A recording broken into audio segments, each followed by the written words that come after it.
Oh, that's the music back there.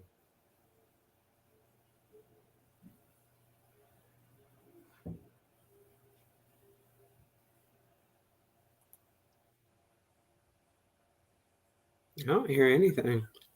There's no music. It's They can hear you. Welcome to Warrior Class. where the teachers whip ass. And you will too if you pass. All right. This is the You Want It One Way, but it's the Other Way episode of Warrior Class.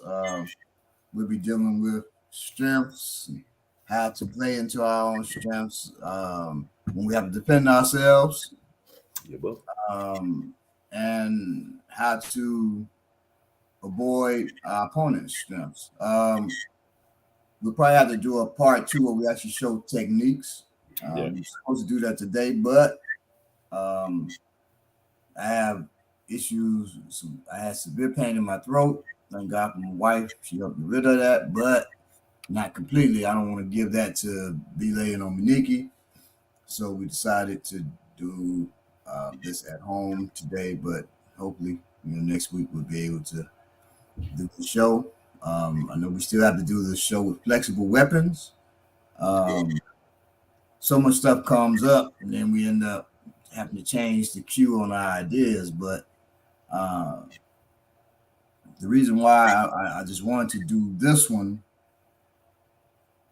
I've been watching a couple of videos. People been sending them to me and different stuff about people getting attacked, beat up,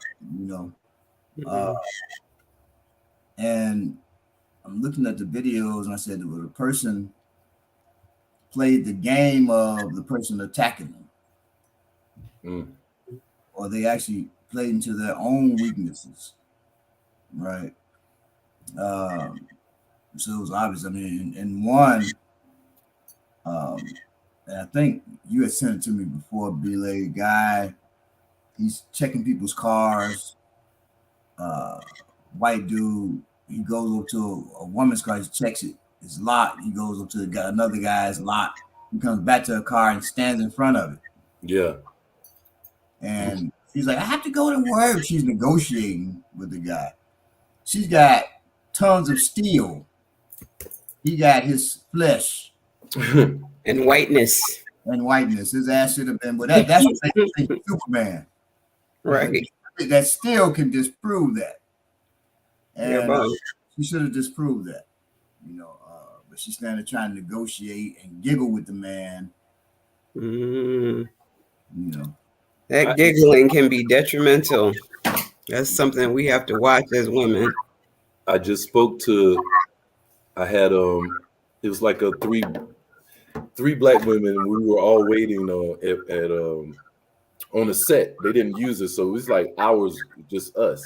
So it was me. It was an older lady, maybe about 60, a 30-year-old woman, and like a 19-year-old. And they started asking me questions about health, and of course, I kind of tied that into self-defense. And it was amazing to me that they had stories like the ones on IG. The older lady told me, she said she couldn't believe it because of her age. She said a man that she saw at the grocery store had followed her home, and she didn't realize it. She said she lived in a cul-de-sac, so when she parked, you couldn't tell where her house was at. And she said when she was pulling up to the cul-de-sac, she seen the car pass by. She looked. She said, "I recognize that man from somewhere."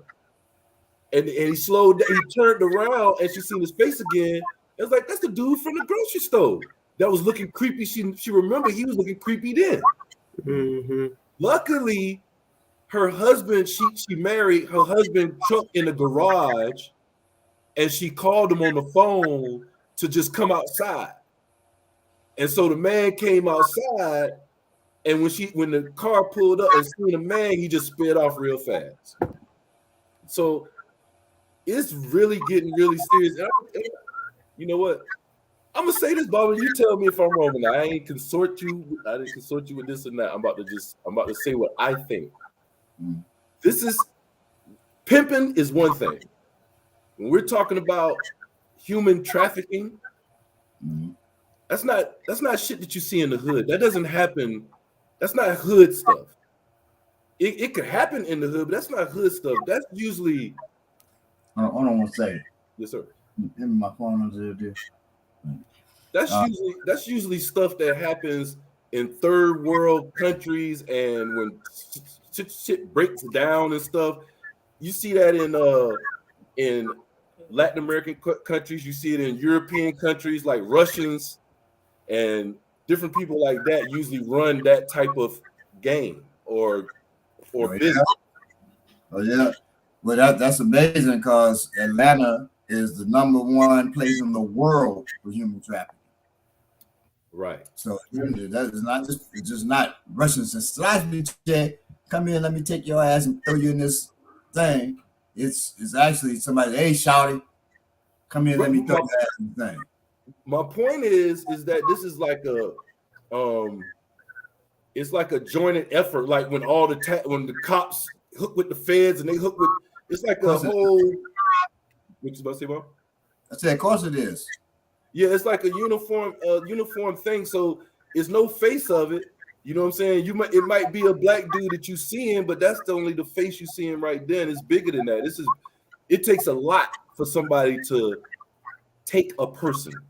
Well, he's making a person that's human trafficked on average makes about $40,000. So the sister was amazed. It doesn't matter that she was older. Right. Yeah. You know, so about your organs. And they can be trafficked for not just sex. That's why I don't call it sex trafficking. It's human trafficking. They can be. You have people trafficked to do hair. Right. Organs. Yeah, for their organ. That's different. They don't even have to traffic you. They just kill your ass to take your organ. They can. So yeah, sex is the one that I don't know why that's the scariest thing to people. But sex, I guess, because somebody's take ownership. They took ownership of you. Period. Whether you're having sex, doing people's hair, you the cook. Yeah. You the maid, whatever it is, it's still you didn't want to be that. That wasn't your plan. You didn't go to the they took your ass. So that is very dangerous. And even with that, because we're playing usually to our weakness. A lot of times we go out, we go by ourselves.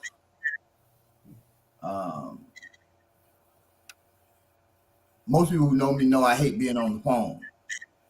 But yes, my wife in her shop, she said, okay, I'm gonna stop at the grocery store. She calls me, I'm on the phone, even though I hate being on the phone, I stay on the phone with her. So at least I'm there and I can say, okay, do this if something violent happens. Right. So we shouldn't be alone, and definitely we can travel. I mean, shit, you can call your girls or your boys and go to the club. Right. You should be able to call them and go to the grocery store together. We talked about this before. We got other classes on this. We got other shows on this about how to, what you do in those situations. I don't remember what show it is, so watch all of the previous shows, and you will see what we're talking about in a parking lot. When you get into a situation. I talked about this with the 3 women, and it was like a revelation to them. Like, yo, you arguing with a man or anybody, you arguing in a store or whatever, you don't leave, get in your car and go home. You let that person, especially you get into it with a man, you wait till he leave and go about his business, or he's detained before you leave. You don't leave. If you're in the parking lot and you argue, you don't walk to your car. If you're in your car and start arguing, you don't go home. And we talk about that. We would hear these women will tell those stories, and now they don't because so many trafficking stories out, right? But in the old days, they would tell those stories and be laughing. Dude followed me from the club for 3 miles. Mm-hmm. And I finally lost him, going around this corner, and he, like, it's an entertaining story. I'm like, you in danger like a mother. Well, you see the videos now of that again with the giggling, but you see the videos of that on YouTube and different social media of women who some man was following them and they take their phone out and start recording him.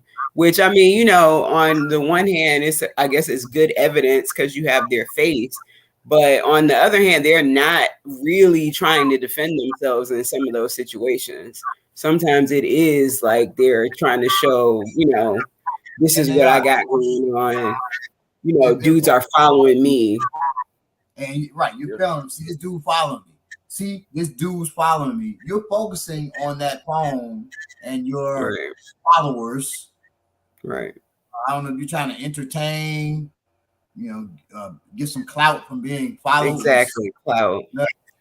And Yes.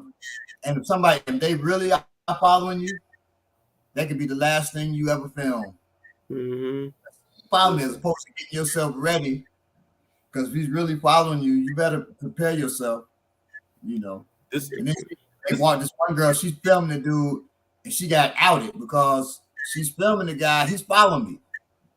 To get out of this zoo, it's only one path, so people got to walk behind you.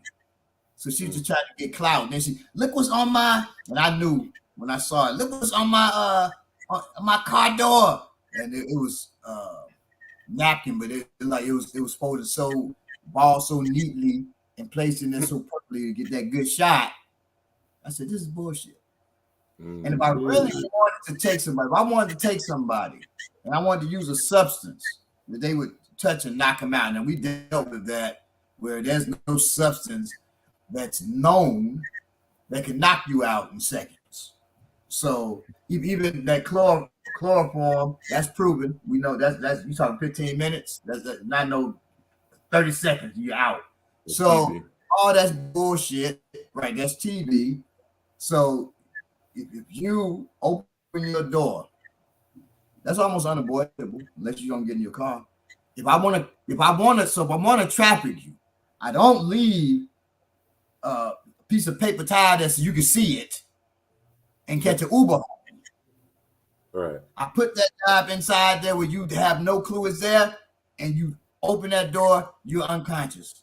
If a real substance is like that, then that's how a person who's trying to get $40,000 would do. Right. So, the guy who puts on, they put this zip tie on your car. See, they deal off people's fears so people don't sit and then analyze what is being said. Put the zip tie on your car, and that means you're a target for trafficking. So you know. Mm-hmm. So you don't go there, you catch the Uber home. They don't leave warnings like that.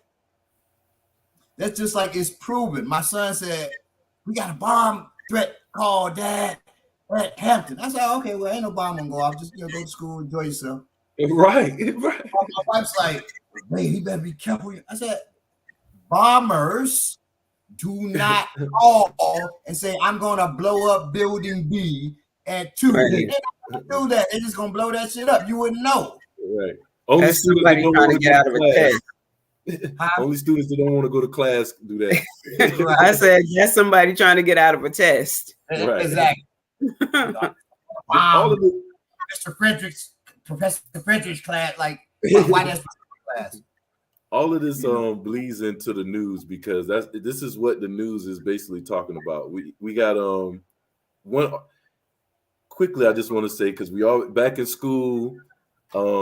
I know we've had this COVID situation where I think that's another reason why the anxiety is so high and why things are happening so accelerated in public. But watch your kids too, because remember, just like we were happy to get out the house, these kids are happy to get out too. Our children are happy to get out and socialize.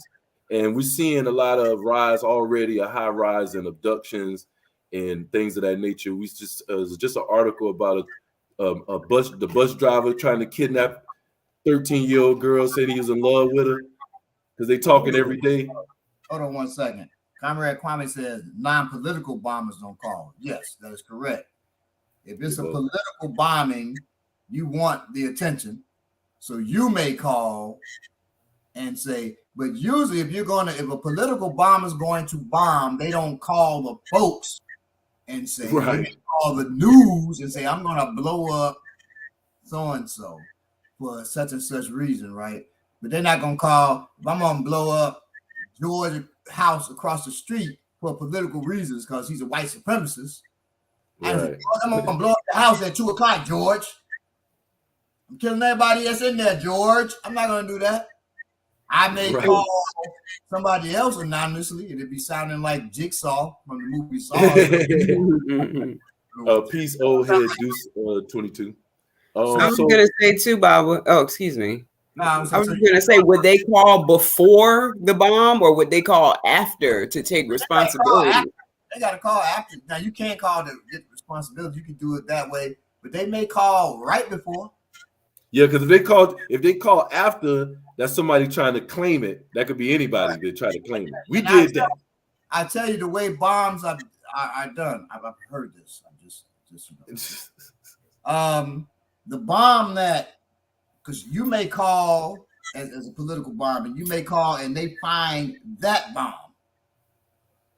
Right. That bomb they find triggers the real bomb. No, yeah, that does happen. At least that's commonly how that's done with explosives. So I want you to find this, and in thinking you're disabling this, you're setting off the real bomb. So now you also take some responsibility in helping me to kill those folks. Message in that when you do it that way. Old head Deuce 22, I agree with everything you're saying, except I'm not going to advise women that I know if they're being followed to drive to the police station. I'm going to advise the women that I know, you call me. You can drive to my house. We can meet you somewhere. You're supposed to have some men. If you don't find some, get some family members, whoever that you can trust in those situations, and you call them. That backfired on me once, though. What? Come on, Bob. I called for help. That shot at me. This is why I was still living in an apartment. My family would never live in an apartment again. I called for help. Sorry.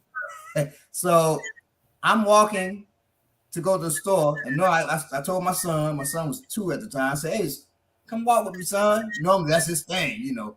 He said, "No, I think I'm just gonna stay here, Daddy, because I'm tired." A 2-year-old. I said, "Okay, well, I go to the store by myself." So I said, "That's odd. He didn't want to go with me.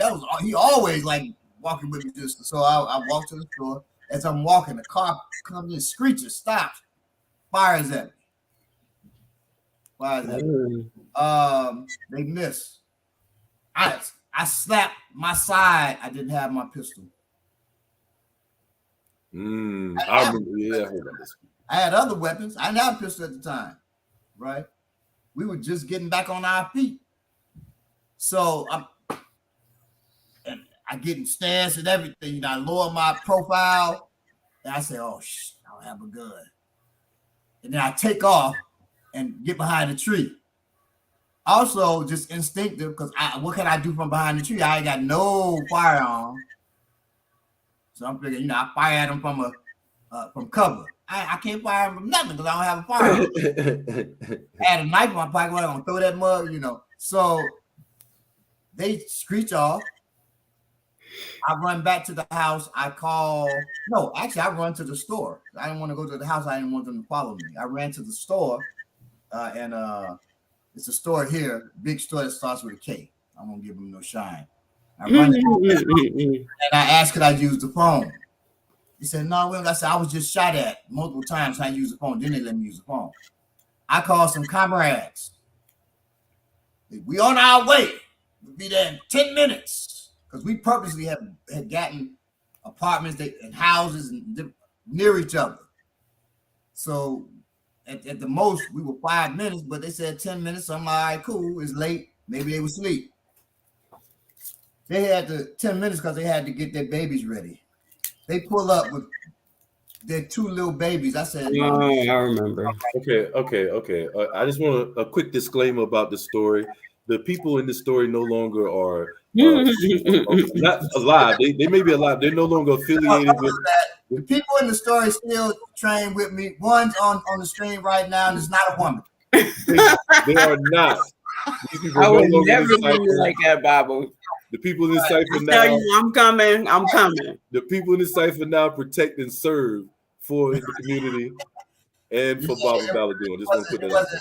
It wasn't anybody from that's in our group now.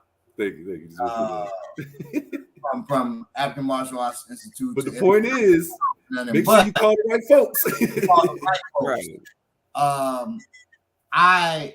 Honestly, I knew those folks weren't necessarily the right folks. That's all you had, probably. Her husband would be really ready to put in work. But that wasn't her path. And not because I'm not saying because she's a woman, it's with her path. Right. But she was down for me. So she's like, we coming. And I said, oh, hell no, y'all got the babies because I'm about to jump in the back seat. And I said, oh, no, we can't with the babies. Y'all go ahead and go home, just some rest. And I'll babies back in the bed. I'll just investigate on my own. I just went home. Damn. I look at just you made me think about like I'm seeing these pregnant women in these about to get in fights and stuff sometime. And I be thinking when I see this, I be thinking, if that was my woman and she out there with my child, like I'll be so angry at that. Like pick and choose how you moving. Well, I tell you, strips. Well, like you said, call somebody. When my wife went to Africa last month, while there, she was at the Oshun Festival. Oshun Festival, millions of people out there, right? Well, fights broke out. So you have Ifa people, African traditionalists, and you have other people, Christians, Muslims, everybody goes to it. Oh, okay. And it wasn't the Ifa people, it's an Ifa festival, but one of the biggest festivals on earth, if not the biggest. But there were other groups there that were not traditionalists. And so they were drunk, come in, everybody kind of shooting to show honor to the spirits and ward off dark spirits. Nobody shooting at each other. But mud stopped thumping. Hundreds of people. So my wife's like, I gotta get out of here. So his brother said, come on, yeah, I'll get you out, So they go into the vehicle. And fight gets close to them. He runs over there in it, watch him. Ready. She's like, oh, hell no. Give me my purse. Now she's making her way back by herself because he want to be in the mix. Right. So she's walking back to the vehicle by herself, to the van. It was crazy as hell. So she was pregnant, she's pregnant now, and pregnant then, but she had to. 1 second, y'all. She was forced into to be in a situation that she wasn't expecting.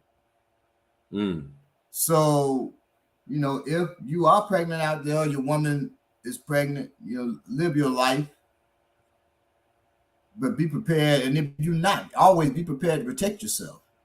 Pregnant, not pregnant, sick, whatever. The world keeps moving. So if you go outside and you're sick, you say, oh, my stomach's messed up. Oh, that doesn't preclude a person from robbing you, trying to rob you. It doesn't preclude them from trying to rape you. It doesn't preclude them from trying to do whatever. People would talk to me sometimes, say, somebody trying to rape me, I'm just going to boo-boo on myself. First of all, you must really be skilled. I can't boo-boo on you. Oh, you trying to fight me? Yeah, and just start boo-booing. I can't do that, and most people can't. So that's crazy. Right. And you think that's gonna stop somebody? No. I just seen a fight. We just saw a fight. Fighting, the dude had to poop. And he pooped. And it didn't stop him. Yeah. He didn't stop fighting. He just was pooping and fighting. So what I'm speaking to is there's something. There's gonna be times what I'm speaking to, and I wasn't saying I don't want to come off the wrong way. I'm not saying if you're in a certain, like being pregnant, you should not You're not going to be able to protect yourself. I'm kind of speaking to almost like you said, Baba. If a guy walks in, pick and choose when. Like if a guy walks in with the pump with a shotgun, I ain't got no gun, and he say, how my shirt look? I'm like, oh man, you look good, bro. You bad motherfucker. You know what I'm saying? Versus if I got my shotgun, whatever, you come in, you know what I'm saying? But also, you have to determine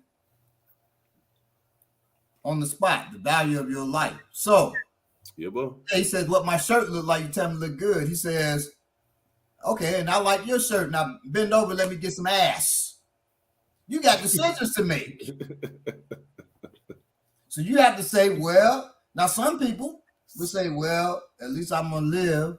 Oh no. See, I already said I'm gonna die, so now I gotta figure out how to get this motherfucker before I die. I'm gonna die. So let me relax. Part of you will live. Right. I was just dying don't be in your vocabulary. You say, I'm gonna kill this bastard. Okay, right. That's I like that too.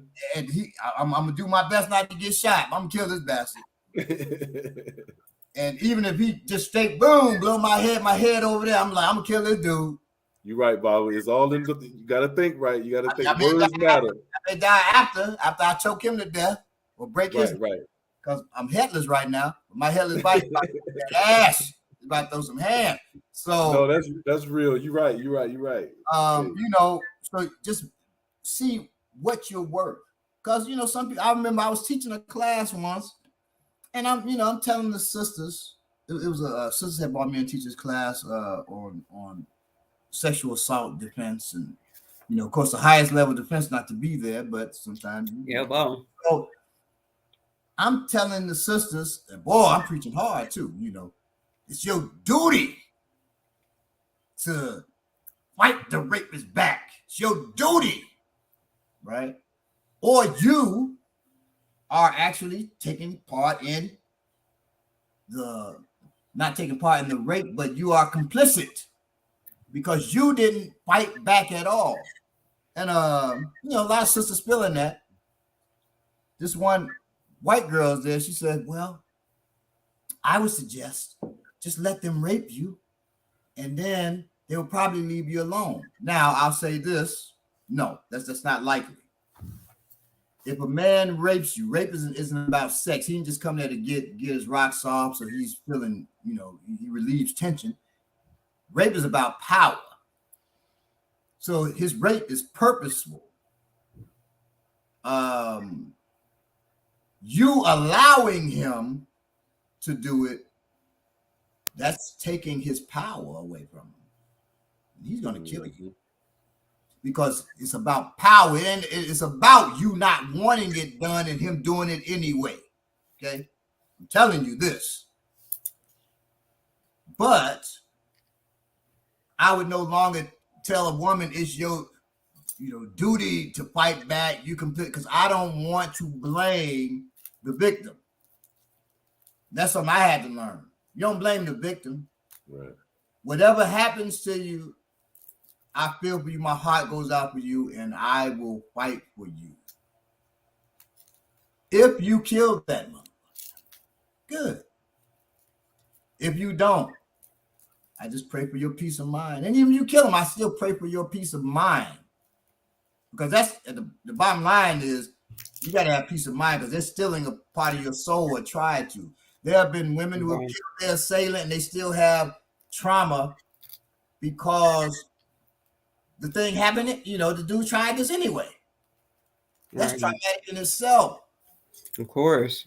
And it could be as traumatic as the actual event, So depending on, I don't blame, and I learned that early on to stop doing that.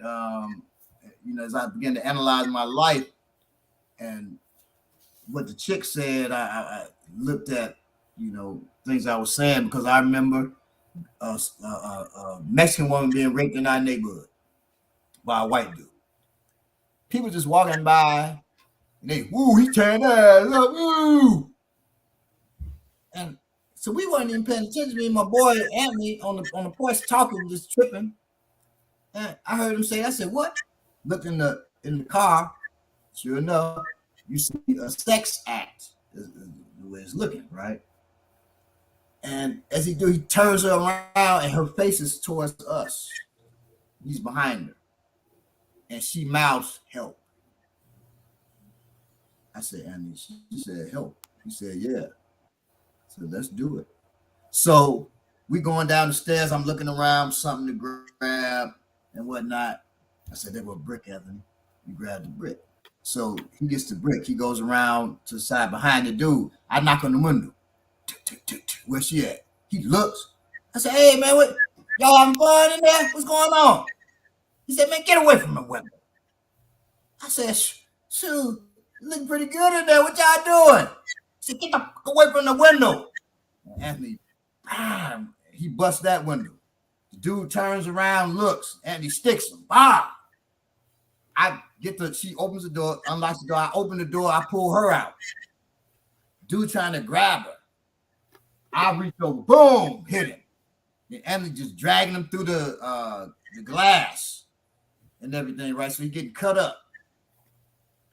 Dude ends up having to go to the hospital once we were done. And she takes off and runs across the street and runs into a tavern. So we call the police. Police show up. Say, where is she at? She's in the tavern. And the ambulance comes, dudes putting the ambulance. So at that point, we want to see what's going on with the woman because she ain't been out yet. She finally comes out, and she ran over there naked across this big street called Ogden Avenue. Wow. They bring her out, and somebody put a suit jacket over and everything. And she runs me, just hugging me, hold on. And the police peel her off of me and stuff. They say, hey, man, look. They say, to the car. She doesn't speak English. To the car. She knows that, auto. So she gets in the car. They say, look, next time that happens, don't worry about that stuff, man.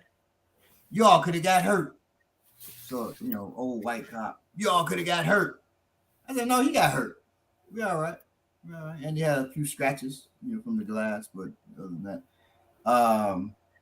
he said, look, she's a prostitute, man. She's a prostitute. She's a whore. So you risk getting hurt, and you hurt that guy for a prostitute.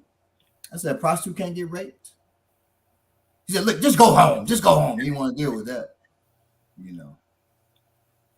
So he didn't give a damn. She's a prostitute, I mean, he was like, don't call her no more. So first of all, I'm not gonna sit and, hey man, are you a prostitute? Yeah, you got raping you? All right, have a good night. I'm not gonna do that. I mean, y'all know each other. Right. I'm like, what? I was like, shit. I think I told him, I said, well, they can't be raping unless you, go home. I said, anybody come around here and they raping somebody, we're gonna deal with it. Exactly. As well, you should. So definitely. In that, it was dudes that's out robbing elder women that was walking down the street. We came at them. Me, Anthony's nephew, other brother who's we had a rap group, in our rap group. We came at them like, y'all can't do this around here. Man, we wouldn't rob your mothers. How you know? Who? I said, all these elder women, my mother. For real. Hands off. Well, we rob a white woman. I said, you don't do no robbing around here, period. Right. My boys like, we shocked that you said that. I said, no. If I'm protecting our neighborhood, I don't care what your ethnicity is, you happen to step in this neighborhood. Right. You won't be in danger unless you on some BS. And I feel that anywhere I live, because if we're not going to keep our neighborhood safe, who the hell is? So when we talk about calling the authorities don't always work for us. So we got to protect our own neighborhoods, man. That's what's missing. Come on. Men, community watches and things of that nature. Men stepping up in the community. I want to read this last story. Hold on, real quick. Mm-hmm. Audrey Walton said, I hope he doesn't mean that, because no, you don't have any idea of what a woman goes through when she's being raped. There's no allow. What a mess. I'm glad he got there. She's talking about, when I said I realized Right. Better not blame the victim. You. You're right. And just so you know, I'm not just some cat just talking. Right. I have experience with violence. I've had it all my life, and I didn't grow up in a violent environment. I just, from military and other things I've done. And so that experience is why that women call me in to teach, because I have an expertise. But I was much when that happened, I was much younger. I was in my late 20s when I speaking to folks. But I am always open to learning. I realize I don't know everything. I just want you to know, Roger Walton, that I'm not a new jack to stuff. I'm not a fool. But the master blacksmith in one town is a student blacksmith in another. Yeah, So well, we all can always learn things. But thank you. If you allow yourself, anyway. okay, greetings, Eugene Mason. Learn things. Say that again, Papa. I said we all can learn things. That don't mean we all will. Yeah, bo. We gotta be open. This last story is shocking to me, and it goes. Wait, real quick. And we said, I don't know. I don't have any idea what a woman goes through when she's being raped. Yes, I'm not a woman, but I was raped as a child by a woman. So I do know what it is to be raped and the damage it can do. I don't know as far as what a woman's going through. Absolutely don't. This story stuck out to me because, again, I'm thinking about just the state that we're in as people, how we're wanting to go get back out, dating, stuff like that we have been putting off because of the plan or pandemic, whatever you want to call it. And folks get themselves in trouble by being too friendly sometimes and being lonely and not understanding what you're feeling and knowing how to navigate through those things. So I'm just saying that this story is just about just basically knowing who you're dealing with in situations and not dealing with strangers too privately. So a man lost a pickup ball game to a 21-year-old Dallas woman. This is in Florida. After he lost, he returned to the park and shot her 5 times, killing her. That's the end of the story. So let me say this. Fox 4 now. Because he had issues, right? Obviously. But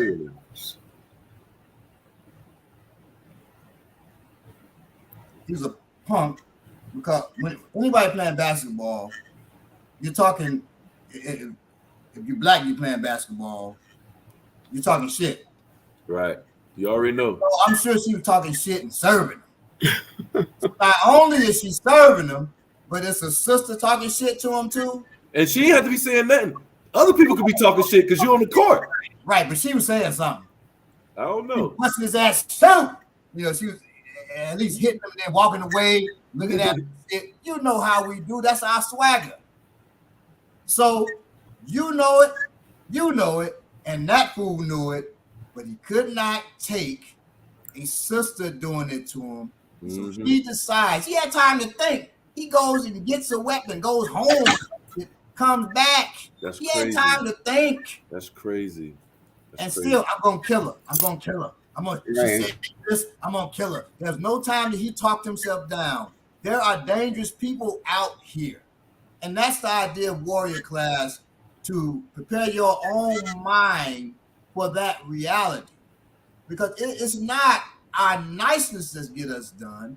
It's our belief that everybody is like us.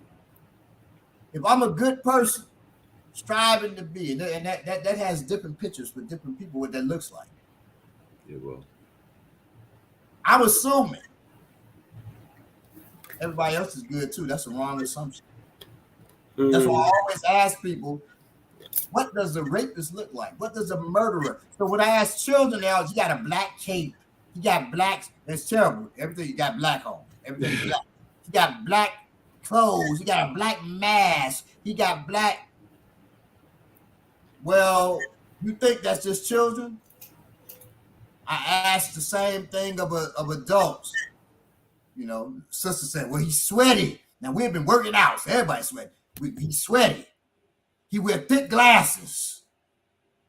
I said, "Oh, wait, hold on. Oh, I got on thick glasses. I'm sweaty. Goddamn." So you identify me as a rapist. And rapists could look like anybody. Murderer can look like anybody. Yes, sir. A trafficker can look like anybody. Most traffickers probably look friendly when they grabbing children. That's what the whole stranger people say. They don't have stranger danger in school no more. That was bullshit. Stranger danger. Even the pictures, he looked like, mask and deadly. And that was never taught properly. Stranger danger. They should have had him looking nice in nice clothes, saying all the right things. Right, because that's who gets next to you. But the truth is, we teach our children to talk to strangers most of the time and don't even realize that we're doing it. People make mistakes all the time. I always study folks and see how they act, right? It's part of my own training. But went to a place one time, a boys club, Boys and Girls Club. I was going to teach for the Boys and Girls Club. And this just happened to us too. We went to this gym that we're joining, and they got a picture of a little boy doing karate. I said, "You have martial arts here?" "No, we need the programs." I said, "Well, I have students that could come in." And he's doubting it. Why is he doubting? Because I'm missing teeth. This dude, when I went to the Boys and Girls Club, I offered my services, right? And I had on, athletic clothes. And he said, "Well, yeah, we need a martial artist to be with the children, but I'm telling you, we're going to do a background check." I said, "Good, that's good. I'm telling you, we're going to do a background check. We're going to check you deep." I said, "Well, wait, hold on. Like if I'm a vibe that I'm on crack or, and I had all my teeth in, so it wasn't like I'm doing meth because I'm missing teeth." I said, "What?" And this was I was 30. You all haven't seen. Y'all came about when I was in my 40s, but late 40s. But I can both have seen me in my 30s. I was shredded. So I don't know what he was seeing, except a black man coming in wanting to teach. Right. Like you come out the street. Please do, please do. So well, Baba, I was going to say, we know that there's a lot of abuse, sexual abuse that goes on. Well, there is, but people, and even if it was that, then he was building up in his mind. This guy looks like a sexual abuser or whatever. Right. Where I know martial artists who are sexual abusers, physical abusers, and they look like the nicest guys on earth. You got two things.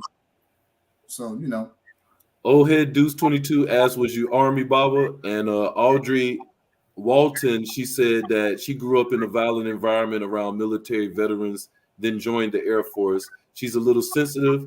Heard you speaking and was so glad that you clarified. Thank you, brother. Yeah. So sorry that happened to you, as we all are. Yes. Now, yes. I'm not Army. I was going to you Army. I was. Yes. You got to clear that up nowadays. Yeah, Agent E. No. But I was. Yes, I was in the Army.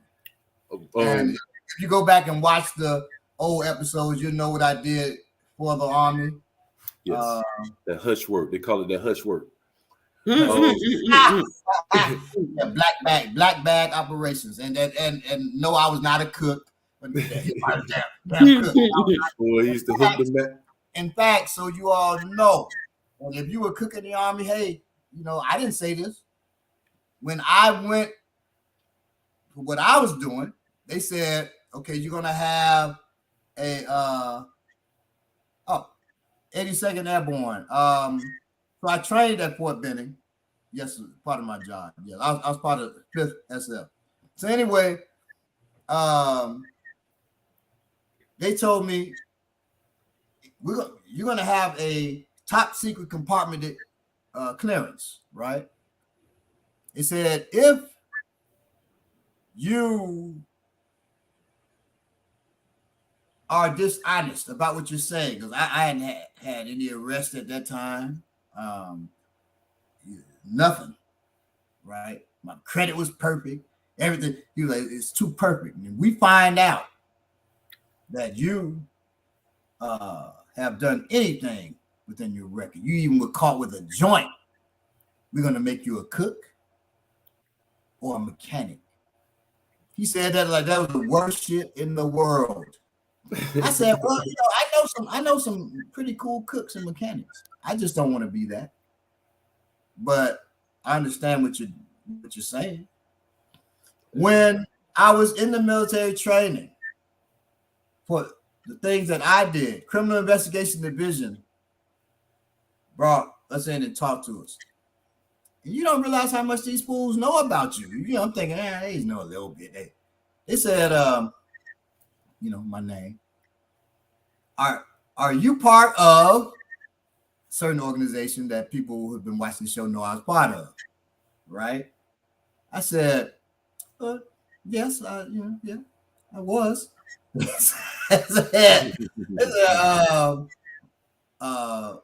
Those are really, it goes like this. Those are really bad guys. My name, right? So I say, no, they're not. I wouldn't be part of any guys that were bad guys. Like, dude, you ain't gonna get me nodding to. No, I would not be part of any guys that would be bad guys. And he's named, these guys are part of so-and-so, such and such crime. This and this crime. Did you know this? Did you know this? I said, they were not, because I would have left immediately if they were doing anything that was criminal. What in the hell? And so he said, you're pretty smart, Adam. My name, Adam. I said, yes. I nodded on that one. Yes. I can agree to that. Go ahead and go. I'm walking out looking. These are military dudes, Criminal Investigation Division, CID. Some got beards, some of them chubby. That's all part of their cover. All of them white, though. I'm sure some black ones there, but all of them that were there where I was at, they were white. But they did not, if you saw them, you would know they were military. So this whole thing, we're about to get into our class, but it's dealing with our mindset. Do not get in your head what an Army person looks like, what a Marine looks like, what a soldier, a sailor looks like. Because if you do, you may miss the one that's sitting right across from you. Well, before we get right into this, only gonna take a quick second, Bob. I put this out in my story that I would give this information out. So real quick, for anybody who logged on for this information, I spoke about. I want to say what to do if you feel you've been wronged by a public servant, and that means a police officer, a judge, bailiff, public servant. A lot goes up under that umbrella. So and this is coming from a friend of mine that got stopped by the police this weekend, last weekend. The police officer stopped him, told me get out the car. He in town, so on the west side, get out the car, made him get out the car, cuffed him immediately. Put your hands behind your back, cuffed him, ain't tell him why, ain't tell him nothing. Cuffed him, put him in the police car, and then went and searched his vehicle. While he's yelling out the car, I do not give you consent to search me or my vehicle, nothing. Police officer searched his vehicle, ain't find nothing, uncuffed him, let him go. Just like that. Didn't give him a ticket, anything. But is now from what I understand of law, that's not correct, right? So if you've been in a situation where you've been wrong or you feel you've been wrong by a police officer, here is the paperwork legal stuff that you can do to protect yourself. So one, the first thing you do is when it happens, you go home, wherever you go, you write an affidavit, right? And that's just your account of what happened. That's all it is. So you write an affidavit, you make 3 copies. You take the first copy and you take it to internal affairs. That really don't do nothing. You take the second copy, you send it to the clerk of courts. That really don't do nothing either. The third copy, you go look in your phone book or wherever, and you Google or whatever, and you find your city management, and you go and you request a bond hearing. And for that public offender, all you do in your affidavit, you say, "Hey, I feel I was wrong on this date. I feel I was wrong by this public servant. This is name, all the information that happened that day, what you feel was done wrong." When you go and request a bond hearing, it doesn't matter if you win or not. You got to think about this. Just picture this for a second. You got this white officer. All of a sudden, he get a notice that he has to go to a city management for a bond hearing. Most police officers don't even know that they can even be requested to have to go to a bond hearing. That a civilian, so to speak, can request that. So that's the most important thing about this is if the cop find out that this dude he just harassed, he think just a dumb nigga, that this guy done went to risk management and requested a bond hearing. And if you win a bond hearing, that means the public servant loses their bond. It's awarded to you, and they can never be a public servant again. So just the fact when a police officer or judge or whatever, when they see, damn, this dumb motherfucker knew to do this, and this is what could have happened to me, because most of them don't know. Well, I'm not going to say most of them. A lot of police officers don't know that you can do that. So just them knowing that and finding that out is going to make them move a certain way. And you can believe that. You can count on that. That's been tested and proven. So send this to anybody who needs that information or relay it to them, whatever you need to do. I just had to get that out there because too many people are in these situations. And what I'm seeing y'all doing is resisting halfway. Like, I didn't do nothing. You don't grab me, let me alone. Like, that don't work. I always say resist responsibly. The police officer is not the judge. Sign the ticket with your name. You can put VC at the beginning, V.C. before you sign. He ain't gonna know. They could think that's your initials. He ain't gonna know what that means. That's giving you the ability to rescind your signature for that. So just sign the ticket, go along, whatever, or don't. But all this halfway stuff, making videos, getting beat up, look, that ain't gonna cut it. So I just wanted to get that out there, Bobby. All right. Audrey Walton said, I need to get my kids firearms training. I don't know where to start. Depending on where you live, there are different firearms instructors there. Here in Atlanta, we've got several. I only teach my students, people with, if not my martial arts students, people within the Urban Survival Preparedness Institute, which I'm co-chair of. But there are people, other folks within the FTP movement. We also have Nandi. You can look up Lady with a Gun on Instagram, and she's a great shooter. On several episodes, you heard me say, I can, and people can vouch for me who've been there shooting with me. I can shoot.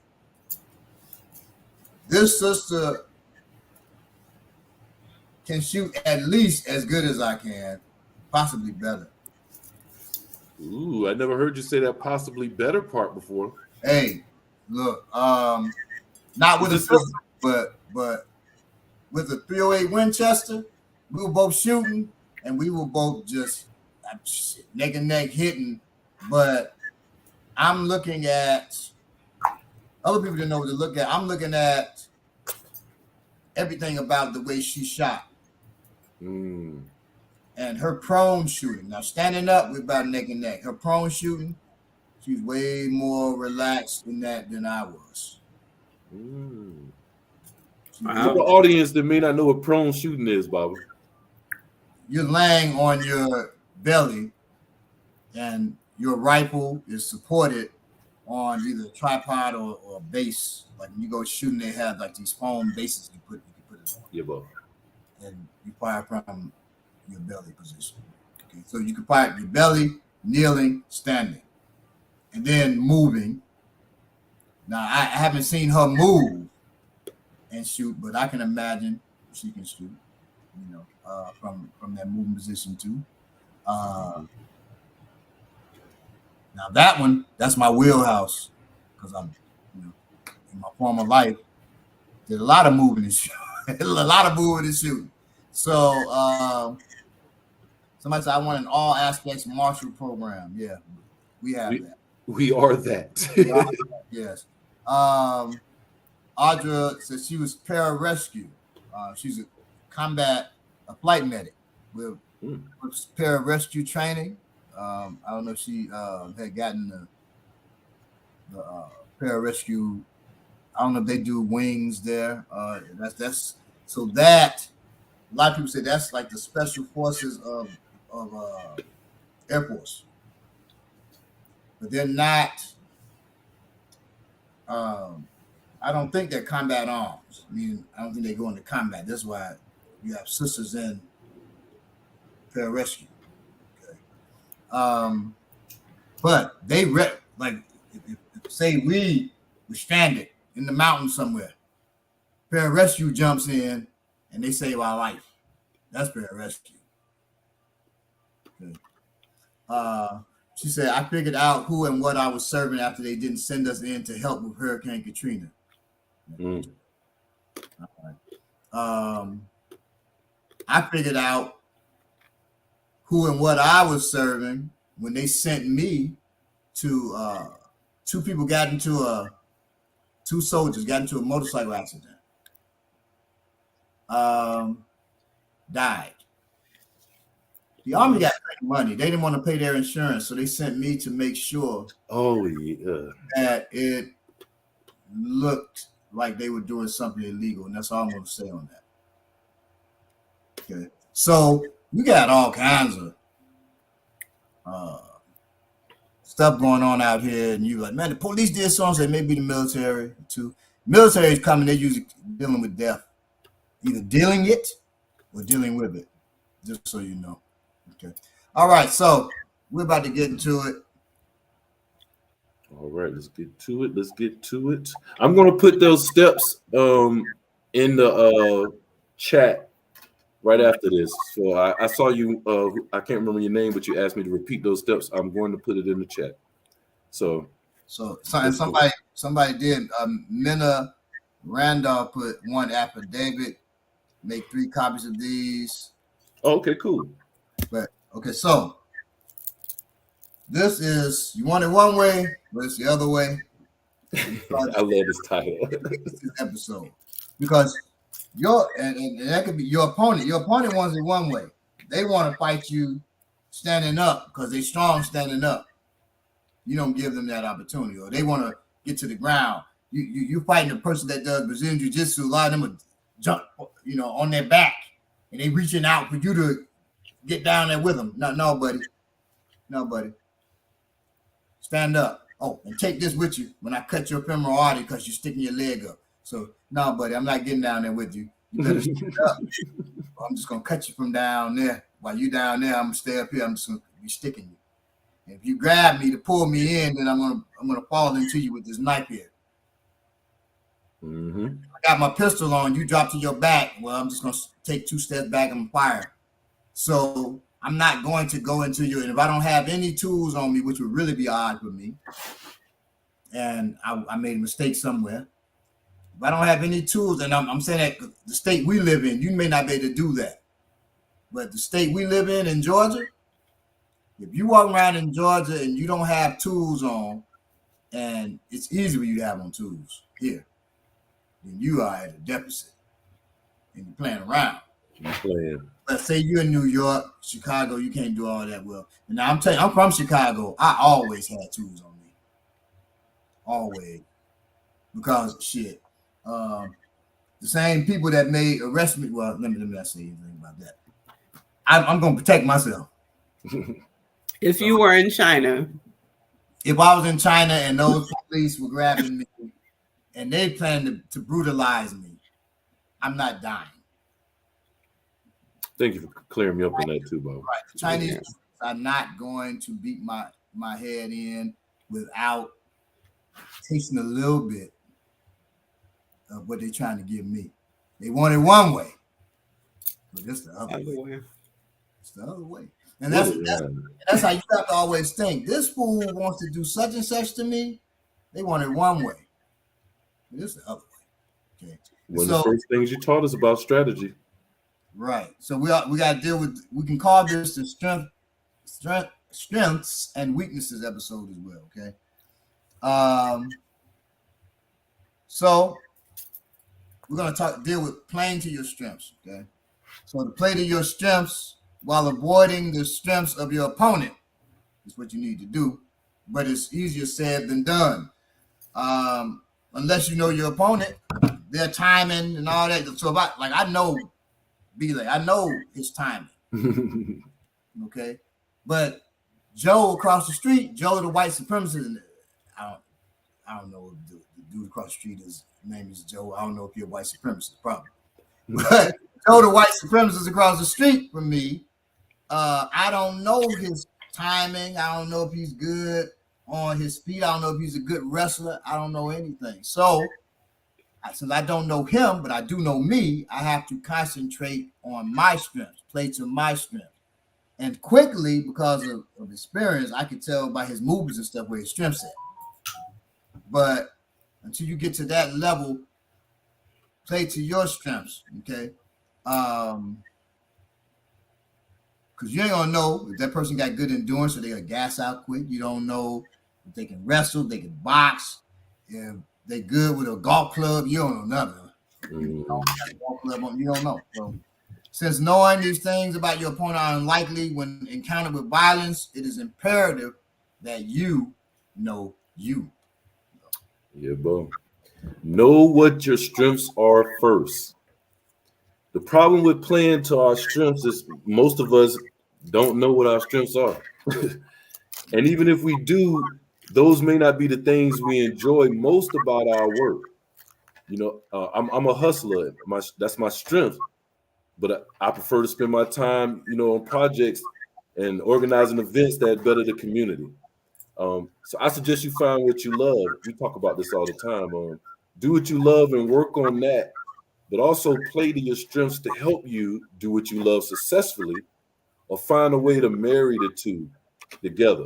You know, what you love and what you're strongest at, if they aren't one and the same.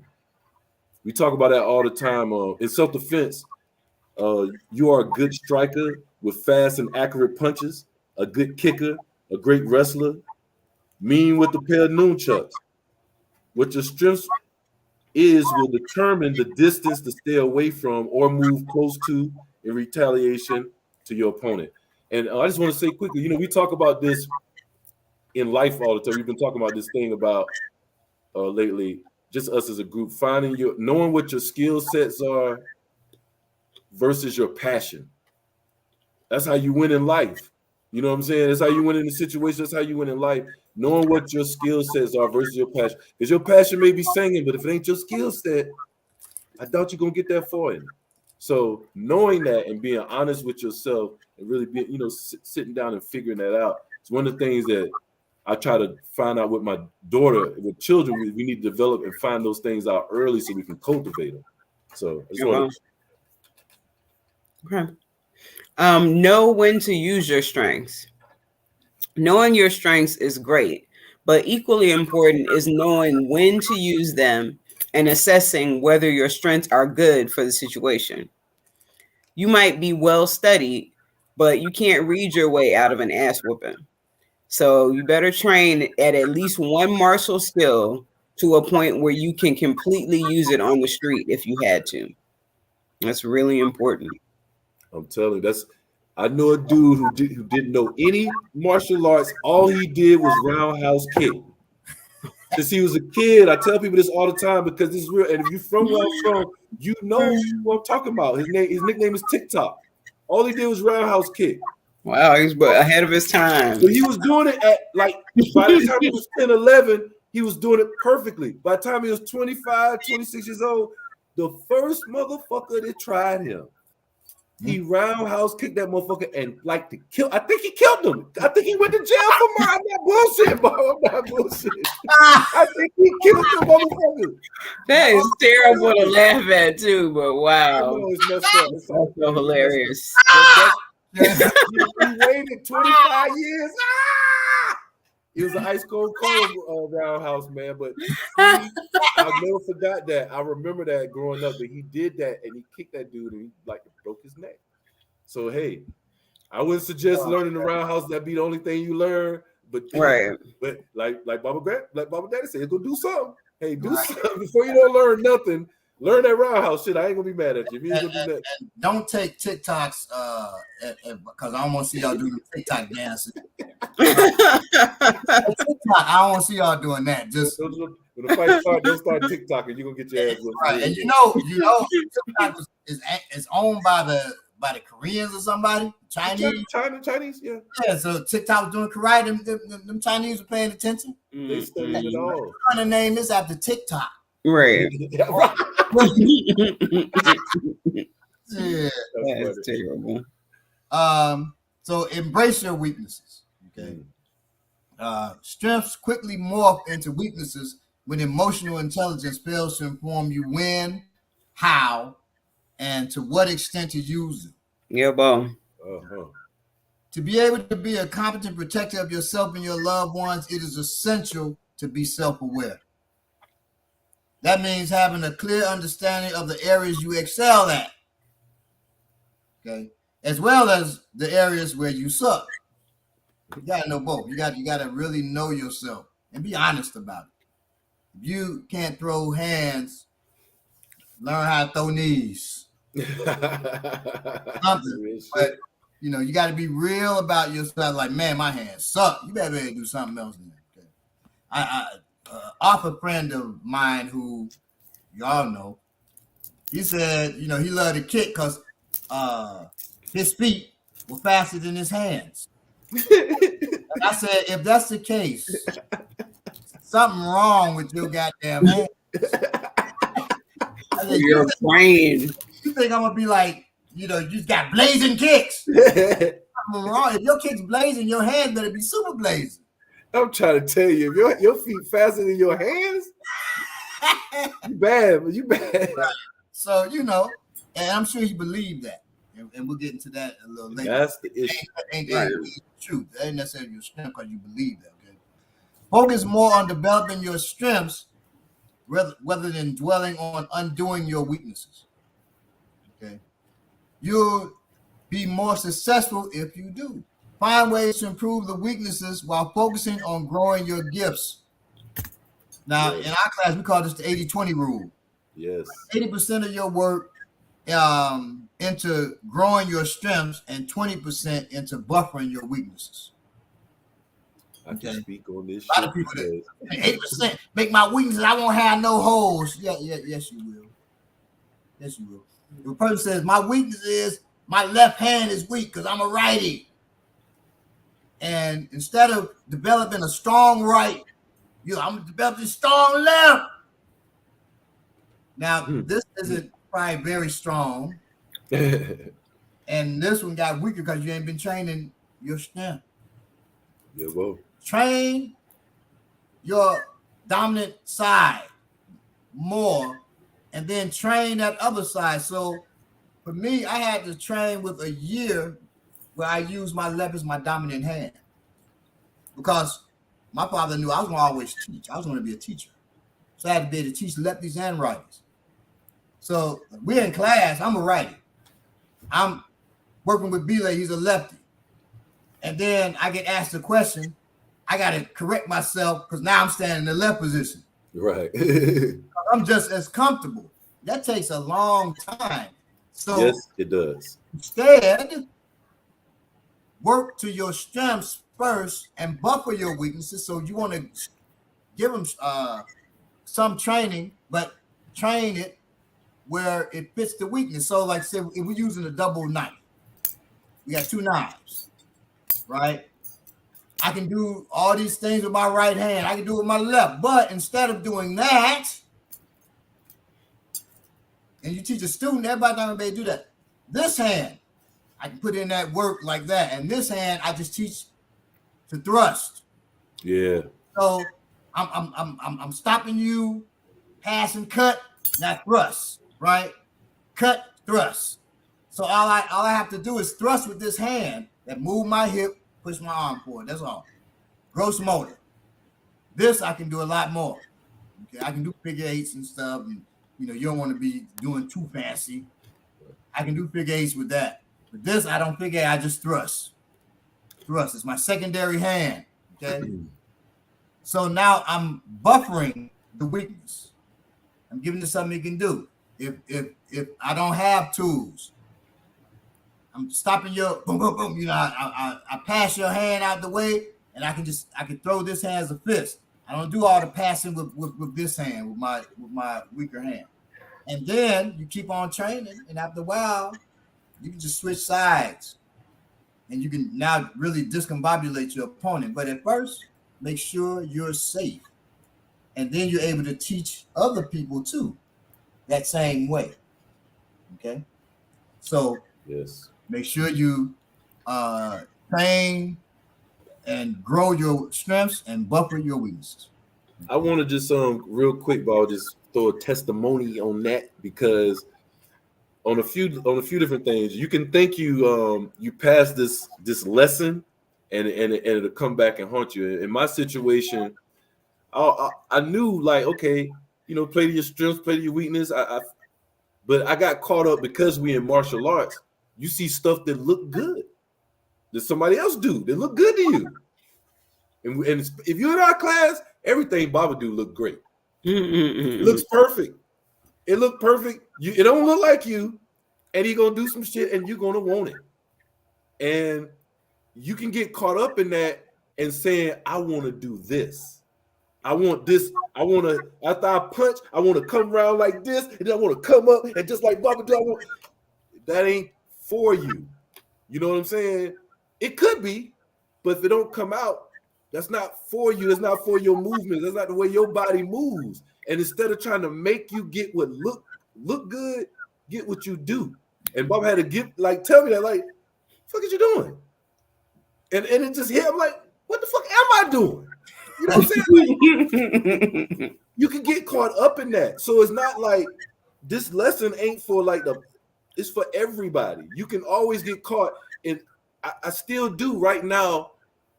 Oh, yeah. Was not my 80-20. Like, this ain't my shit, but this shit look good. I'm gonna try to incorporate. That's okay if you're gonna train it until it is, as long as you recognize it's not and know what is. Like he said, I'm a left-handed person. I'm an instructor. I started instructing right-handed people, and I get so caught up in it, I'm like, you know what? I'm gonna just train on my right side for a while and get real nice, because once I become a master instructor, like Bob said, you got to train the opposite side for you anyway. So I'm trying to get a jump on things. I'm trying to get extra nice. So I'm like, I'm gonna be on my right side, and I'm gonna be crazy now when I go back to my left. But what happened is, stayed on my right for almost a year or 6 months. Well, it's time to do left-handed work, and now I'm not as fluid as I was. I'm not flowing as much. I'm getting stuck.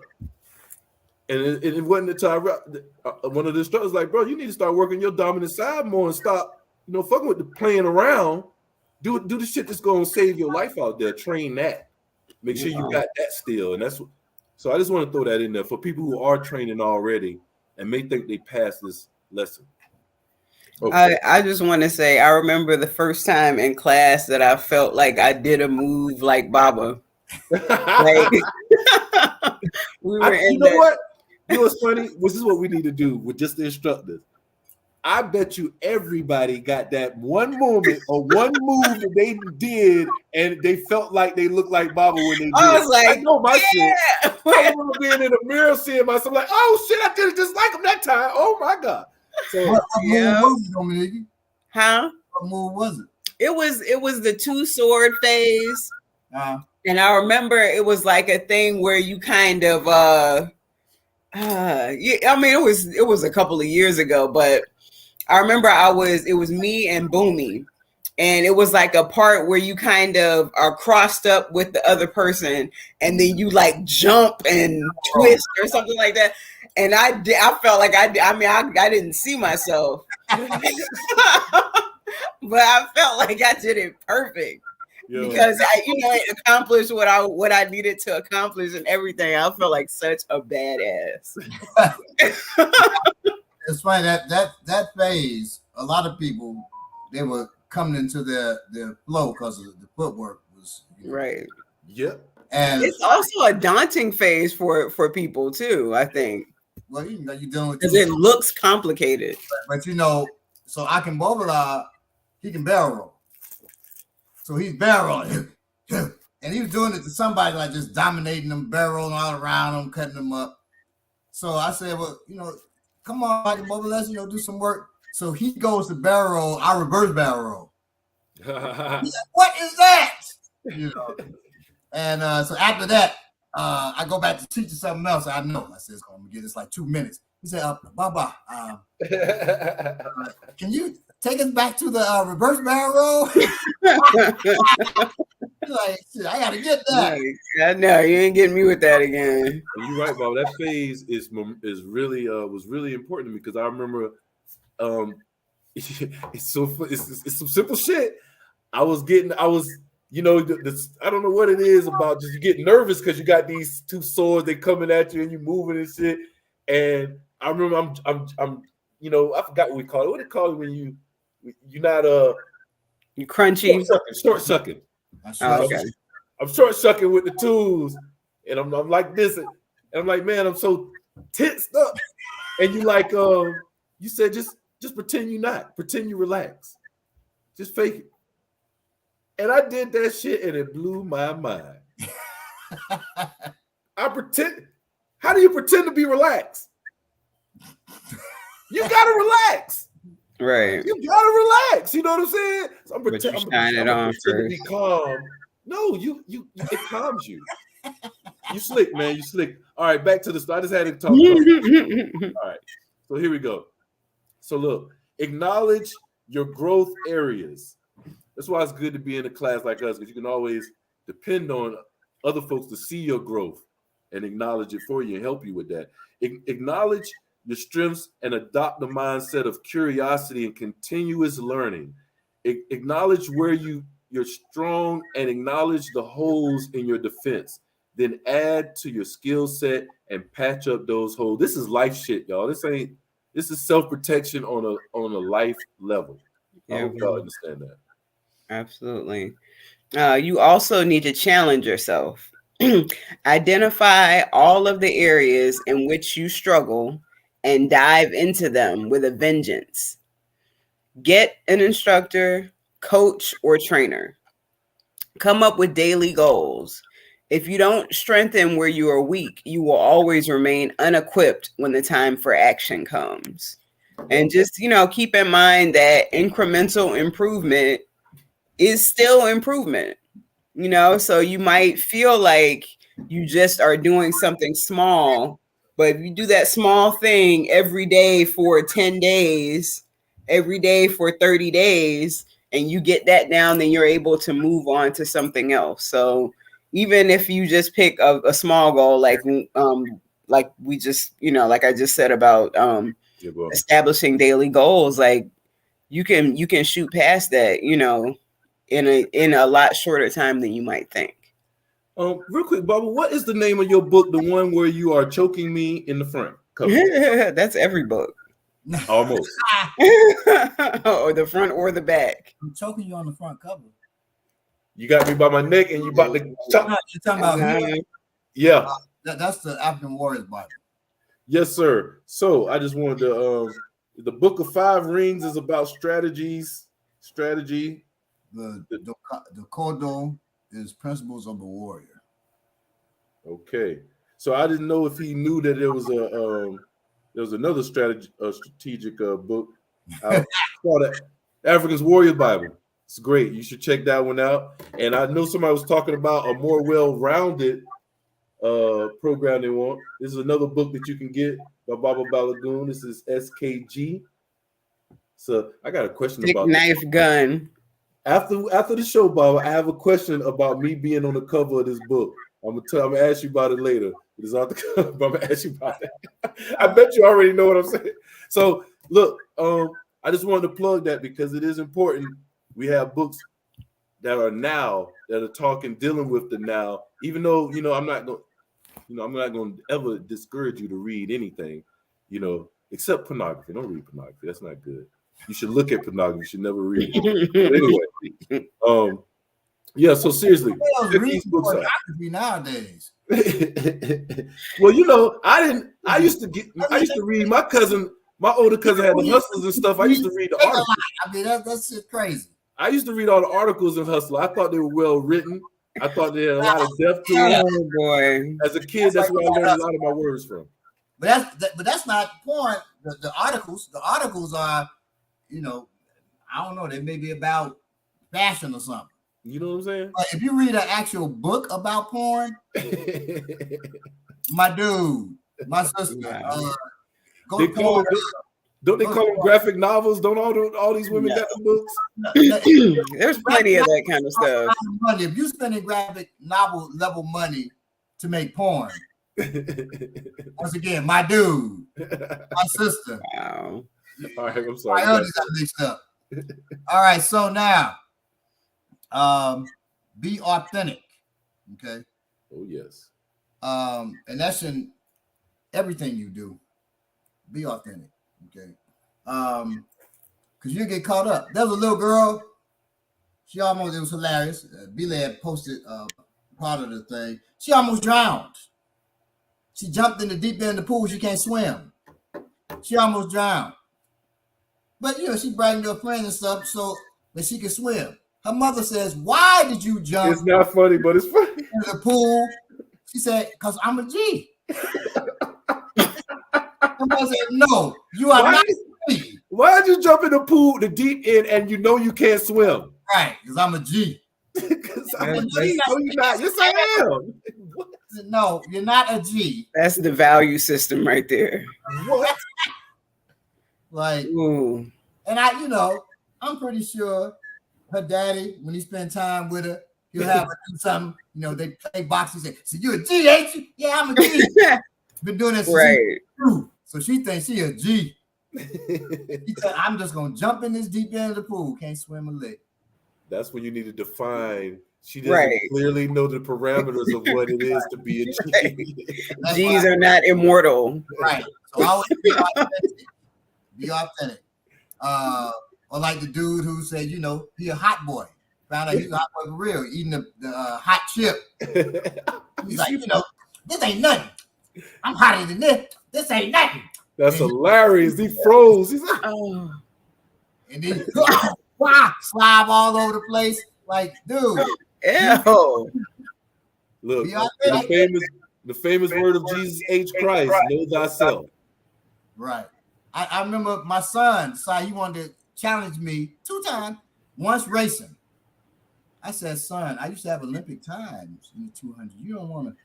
He said, "Yeah, but you 50 now." So that was 4 years. I said, "Well, let's do it." So he was 16. So he cannon fodder now. He old enough to know better. So I said, "Let's do it." I tore that ass up, and then, but also gave me, now that's 6 years ago, gave me 13. She about to be 14. She was 7, and she was neck and neck with him. What? That's when he left the track team. I know you slow as hell. I'm sorry.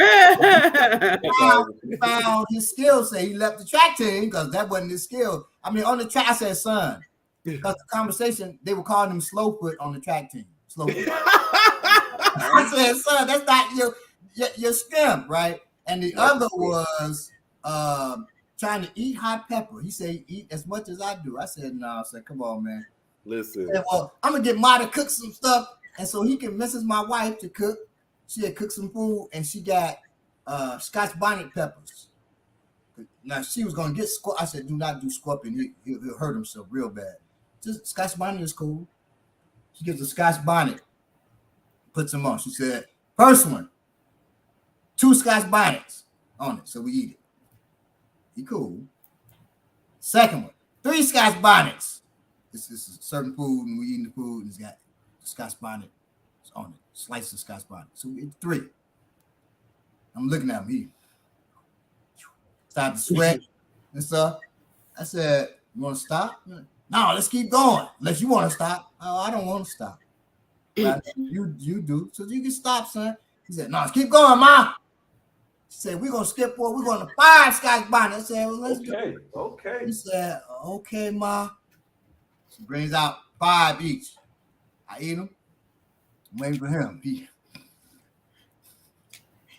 His eyes watering, his stomach doing some kind of roll thing.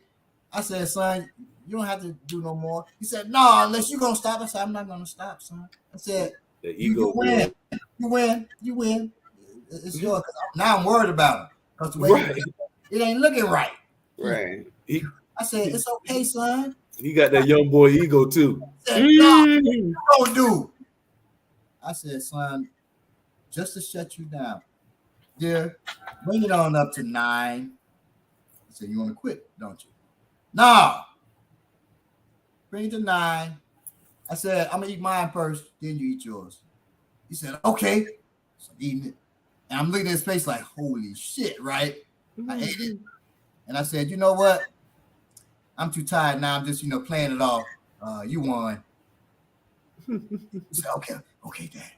Then after he said, thank you. Ma, he said, first he said, Ma, can you bring me something to drink, some water, some juice, and you name it, all kinds of shit, right? She gave him the juice and the water.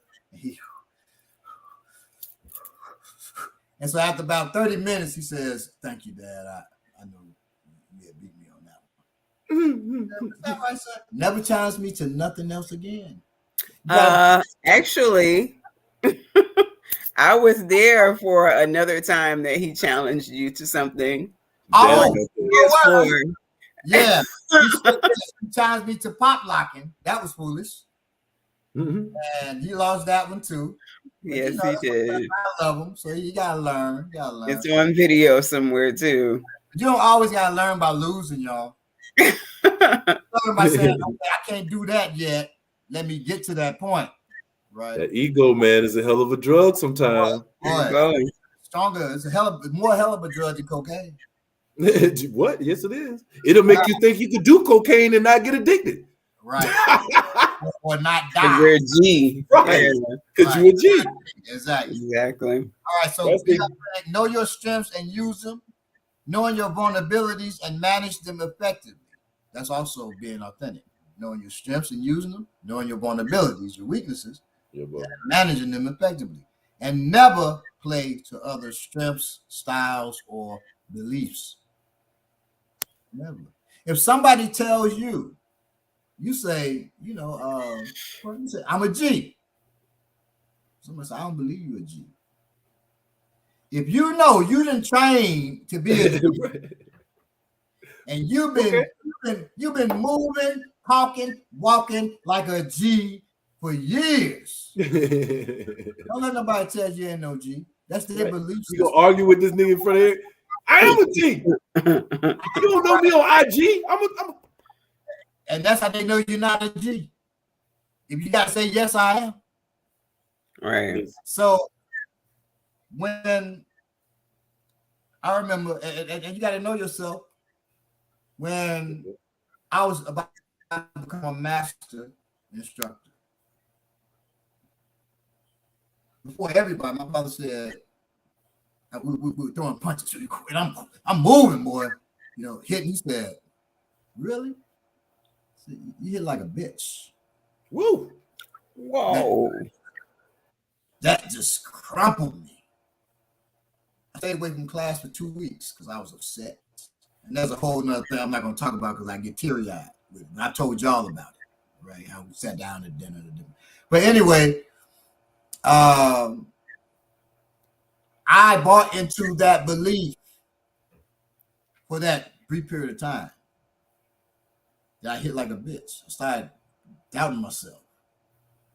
I'm coming in just to do throws. I wouldn't even open it because you really to do a good throw, you want to open that up with some kind of pain, strike, with a fist, elbow, and knee or whatever, headbutt. Then you do your throw. So he's already off balance. Then you just pull him off balance, take him right, pull him further off balance. So I wasn't doing that. So my rhythm was off, and until I learned the secret of what the whole purpose of saying that was. Okay. Overcome it. Because if you let somebody's belief about you cripple you, now I'm not talking about a little child, 2 or 3. You gotta be careful what you say. The smaller children, you'll damage them, and then by the time they're adults, I mean, any little thing, right? So, but I was 19, and you can't buy into that. You can't let it define you or redefine you to yourself. You protect yourself and protect your family. You can't be crumpled. It's big dudes out here. I've seen crumpled cats because he's big. Mm-hmm. I always tell people if big was a prerequisite to being a warrior, every warrior on this planet would be big as shit. Throughout history, would have been taking steroids or living big concrete blocks or something. They'd have been big. The reality is like the opposite.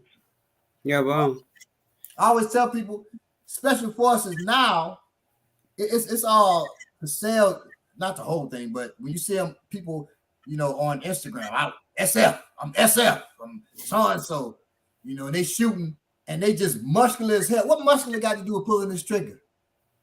Mm-hmm. What muscular got to do with setting this bomb? What muscular has to do with assessing an operation? Nothing. So the U.S. Army does not look to make you muscular. Now, you're shredded because you're working out a lot. You're toned for sure, right? But just unless you were big in the first place, they're not seeking to make you a steroid monster because when that, you're going to be slower anyway. And that's not true weight. It's not authentic. There have been people who do steroids, the muscle looks big, but they blow their arms out because the tendon don't get stronger. Bones don't get no stronger. Right. So it's about, most SF people you see, most operators are thin. And you got to be able to fit into society. There's more than just you walking around in a military uniform. This ain't a Rambo movie. Right? So most people who walking around just swole up big steroid monsters, they get noticed. Right. That's why they do steroids and they take their pictures on Instagram because they want to be noticed. Yeah. It's a form of telegraphing. Exactly. But they want to be noticed. That's what most martial art techniques on Instagram are bullshit because they want to get noticed. So it's a form of telegraphing. It's like a guy walking around with a gun in his holster in the hood out so everybody can see it. Oh, shit. You probably seen on Instagram the dude, he then holds it close. Nobody's shooting like that at that level of speed. Even the way he's looking around is incorrect, but it looks exciting. Right. It looks super quick. And so people say, oh, I want to shoot like that. Mm-hmm. Man, you better know what you're doing, be calculated in what you do. Your aim should be precise and it should be steady. Not with all that. You shooting and that look quick as shit, and you'd have missed 5 of the 6 people you were shooting at. A way that you broke it down to me too, Bob, one time is on a street level way. If somebody come up to you, getting an altercation, somebody come up to you and they want to do all this boxing and shit, I'm not gonna box you. Right. If you come to me looking like you want to wrestle me or whatever, even if I'm not gonna give you what you want. You know what I'm saying? You pull out the knife, I pull out something else. You know what I'm saying? Like I'm never gonna be on that level that you want to be. Right. You want one way, it's the other way. And that's what you all have to always remember. You want it one way, it's the other way. They want it one way, it's the other way. Figure that for yourself too. I'm dealing with this person. I don't really want to show you whether I'm trying to wrestle, box, that I'm about to pull this knife out and stick you with it. I don't want you to know what I'm about to do. Yeah. So you don't know what way I'm moving, so you can't force me to do it the other way. Right. So I have to be deceptive in how I move. In fact, if I got to protect somebody else, the person that's assailing that person shouldn't see me coming. I'm not trying to be on the gram with no picture of me, but right. so they shouldn't see me coming. When we do it next week for one way was the other way, I'll show the person's coming at this person with a knife. You have to save their life. Well, if you jump in front of them or get beside them, both of y'all are in trouble now or getting cut up with the knife. So how do you do it? And so we'll deal with that next week on how to stop that kind of thing. If a person drops down, you're fighting them, boom, crack him in his jaw. You're faster than him, right? And he drops down his back, hands out to some Brazilian jiu-jitsu with you. If you get on the ground, first of all, Brazilian jiu-jitsu people, they live on the ground, so you're going into their wheelhouse. Right. They want it that way. Well, no, it's the other way. So now I'm getting, just so you know, that statement comes from the show The Wire. Both our favorite lines. Right. He's from New Orleans. He had come to Baltimore to help run the drug trade, trying to take it over, really. Mm-hmm. And person's talking to him, he got suck in his mouth and stuff, and the dude's saying, he said, look, you want it one way, but it's the other way. And I love that shit. I'm like, that encapsulates the way a warrior's mind should be operating in self-defense, right? They want it one way, it's the other way. I want it one way. I can assume they're going to do it the other way, so I can't let them know what way I want. I can't let them know my way, okay? We could be boxing. We could be wrestling the next minute. As I always tell students, never favor a certain way of fighting. I'm a striker. Okay, what else are you? Because if that's where you're one-dimensional, and I'm tear that ass up. And not just me. I'm your teacher, so I'm going to tear that ass up so you learn that you don't want to be one-dimensional. Mm-hmm. Now somebody out there going to tear that ass up because you're one-dimensional. One dimension is this. This is one-dimensional. You don't want to be a goddamn piece of paper. That's one-dimensional. That shit get folded up, twisted, ripped. You don't want to get folded or twisted, man. Actually, it's a line, one-dimensional, because really this is two-dimensional. Right. So you weaker than paper. That's two-dimensional. It's a song about that. A cartoon is two-dimensional unless they do the 3D stuff now, right? And I always say that's not even 3D because we 3D. Right. So if that cartoon get out that TV and start walking around, I'm out. I'm relying on my strength running. I'm out. So that too is that's not authentically 3D. That's not authentic. That's not 3D. It's shading and stuff. It's 2D, but the shading and stuff has made you think it's 3D. It has deceived you into thinking it's 3D. Technology. Well, we can deceive our opponents and make them think this is going to be a striking engagement. And that shit turns into a throwing engagement. We can make them think we're going to wrestle. And I'm all over them, elbowing them, kneeing them. He can think I'm going to wrestle. And because I do MMA, I'm going to wrestle, strike, all of it. I'm going to stab the shit out of it. It's never going to be his way. It's the other way. You're wrong. Okay. So, y'all, if y'all got anything, we can go into that. But now, old head dude said the ones he met, I'm assuming operators, were skinny and quiet. Yeah, most. There's a lot of military classes. Just remember to use discernment. Every nation has lost a battle, but won a war. I have to think on that one. The most important principle I try to pass is relax breathing, play, and learn to flow. Okay, now, Kenneth Sutton. And this is for everybody here, just so you know. When you're in a situation of real violence, not my friend Johnny and me fighting. That's your friend Johnny. Keyword friend. When you're in real violence where somebody's trying to really take your life, break your arm, rape you, you're not going to have relaxed breathing. You're not.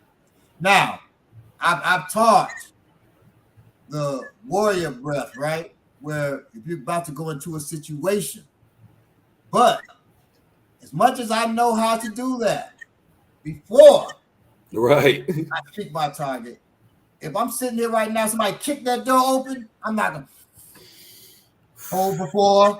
Take a deep breath. Yes, it ain't happening. You gonna take a deep breath, Bob, before you go downstairs? Hell no, we at it. We at it. So, all the deep breathing, the praying, all that shit happens before there's any engagement. If you try to pray when somebody kick that door in, well, we're gonna be praying at your funeral and that you move on to a better place. And I pray for your family's peace of mind because you're gonna get your ass tore up. All that's that time to pray, and it's time to breathe, but not use your breathing is not gonna be relaxed. It's not. Pay attention to your breathing when you watch violence. Watch a kung fu movie or something like that that's hot and but it's real brutal and violent. Pay attention to your breathing. That's just you watching on goddamn TV. Yeah. About you being in an actual situation where there's extreme violence, where this person's coming through. He slit a dude's throat, coming at you, blood spraying out. Now he comes, somebody else stop him. He busts their head against his own head, drop him. He's coming at you. If you got relaxed breathing, use a cold-blooded killer. Y'all locked up. Imagine that tension when you locked up with another grown person. Right. If you sitting there. So that was a student. Belay was there. That was saying, they want to, get trained to see how they would react if it was a violent kind. I said, you don't want that. You don't want that. She said, yes, I do. I said, you don't want that. It wasn't on me, Nikki. I said, you don't want that. I grabbed her, put my hand on her face. Fuck you mean you want that? She started crying. He was there. There's a reality to real violence, and that wasn't real violence. It was perceived. I know how to make you think it's about to be violence. Training purpose. Yeah. She thought it was that. She started crying. I just held her while she cried. Because she's like a daughter to me. And after that, class was over. Me, him, and her just talked. Because she was done. There was no more training, anything dealing with violence with her that day. Mm-hmm. So just know, y'all, there's a reality. I didn't even plan to get on that, but I just got to let y'all know there's a reality. There's no theory when it comes to combat is a reality. People will piss their pants, crap on themselves, and that don't mean they're a punk. No. They're faced with some shit they never were faced with before.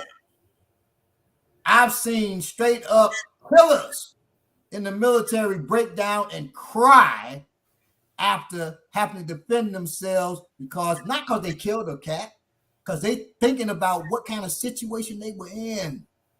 And oh my God, he put the knife to my throat. You got to talk these cats down. Yeah, we ain't never been through. But people were scared of me because they like, he don't seem bothered at all by any of this stuff. But I've been dealing with violence and the study of violence and actual using violence all my life. And if you haven't, have no effect on me now. It's just to say that it does not have an effect where but I'm still not just gonna be. The problem is we got too many people calling themselves masters and teaching that have never been in a real violent encounter, and they're giving you a bunch of theories. Brother, I met a martial artist. He thought he was proud, and you know, I hate to say it like this, but he was proud that he had never been in a fight in his life. And he said, that's because of martial arts has allowed me. I said, that's a lie. Keyword martial and martial arts is dealing with war. And if you've never been in a fight in your life, all that you're talking about is theory. So I can't value that. I can't, you tell me this technique do so and so. That's why you got cats to tell you cut the artery up under here and they bleed out in 3 seconds. There's no artery in the body. You can blow it up and the person's not going to bleed out in 3 seconds. Not one in your body. Right. That's because that person hasn't been in any violent encounters. Exactly. They've been in a fight, maybe. What is a fight? I said, well, I've been in 10 fights. A fight is an agreement between two cats. They said, man, you pissed me off. I want to fight you. Okay, I want to fight you. And y'all get together. There's a key word in that, agreement. That's children. Be fighting at 3 o'clock the day after. That is wrong to do, because if you had the wherewithal to talk, y'all should have talked it through, right? Fighting is wrong. Self-defense is never wrong, because self-defense is in the face of exact violence. You both. Of violence that seeks to do great bodily harm or cause death. That's violence. That's not a fight. Know the difference. Ominiki started off saying you can't theorize this. You can't read a book through this shit. You should hope you don't get into no fights, but just know if you've never been in a fight in your life, everything you know up until you have to lay hands on somebody or lay hands on you is a theory. That's just the truth. That's not looking down on you or nothing. It's the truth. Everything you talking about is theoretical. Everything. When it comes to fighting, you are just conjecturing. And that wasn't aimed at the brother that asked the question. It just led to that. Right. This is warrior class. I'm not telling you I want you to go out and get in no fight now. Never. Once again, a fight's an agreement. I just want to prepare you so when it comes, and then when it comes, if violence ever comes your way and you survive, hey, if I ever see you in person, you can tell me. Do not get online saying I had to stab the dude in his kidney. Don't do that shit. I can't believe what he said. X that shit out because there's other people on here. Okay, you can tell me later, and then I say, "Welcome to the club," and then we keep moving. You don't get no accolades, ain't no clout for having to defend yourself or somebody else. I've defended people, moved on. There was a situation where I can mobilize, and another person. I'm saying this because we didn't have to use violence. The threat of violence was there. We had to move a couple people out of the situation. And then we sat back down like we just went to the bathroom or something. The speaker said, I know this brother does not want to be pointed out. I saw what just happened. I know these warriors, they don't want to be pointed out. I just want them to know I thank them. I wasn't sitting there like, you. I was sitting there watching. Like, who did something? Like, shit. Because, okay, you didn't have to thank me. I didn't do it for thanks, for clout. If you're doing that, once again, you're a theoretical nigga. Excuse my language. Now, she talked about she was sensitive to the sister. I'm sensitive when it comes to that. If you are saving people for clout, just go stay your ass at home. Stay out the way of real men and women. Because this shit ain't about clout. And if it is, you can get yourself killed and you can get the other person killed because you be worrying about where the camera's at. You worry about, and you better be worried where the cameras at. In another form, another way. Right. You want it one Other way. way. The show would be perfect today if I could just EQ the instrumental, the DMX they don't know right now. If I could just turn it up a little bit, while you're just talking, that would have been so good. Right? Right. That's the last part. I wish the show could just end like that, goddamn. Y'all sing it to yourself as the show ends. Flag is for having that song, but that's dope. Sing it to yourself, y'all, as we log off, please. Right. So love y'all. Stay black or whatever it is that you may be. Appreciate y'all logging on. Peace. Much love. Techniques for this, so it'd be you want it one way, but it's the other way part 2. Yes, you want it one part, but it's the other way.